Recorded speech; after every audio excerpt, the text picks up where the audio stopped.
Once upon a time in the land of Israel, there was a poor foreigner who had recently become a widow. Her name was Ruth, and her husband had died, leaving her all alone with only her mother-in-law Naomi for company.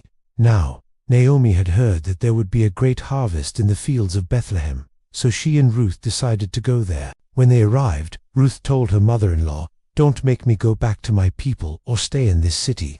Your people will be my people, and your God, my God. Where you go, I will go. Your people will be my people, and your God, my God." So Ruth and Naomi settled in Bethlehem.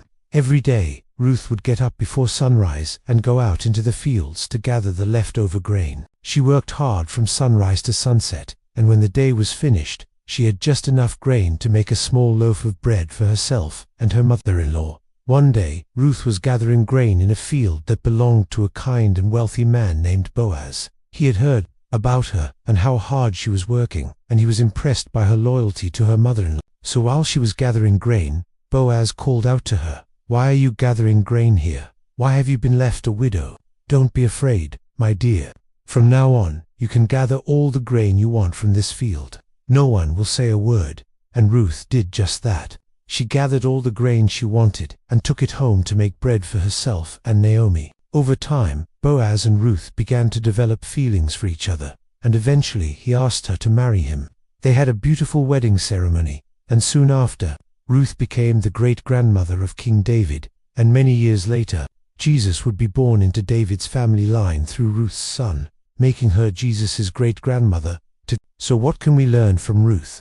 Well, first, we see that faithfulness is a very important quality. Ruth was faithful to her mother-in-law Naomi, and she didn't abandon her even though they were poor and had no one to help them. Second, we see that kindness opens doors to blessing. Boaz was kind to Ruth when he could have easily sent her away, and that kindness led him to marry her and start a family with her. And third, we see that God is writing a bigger story.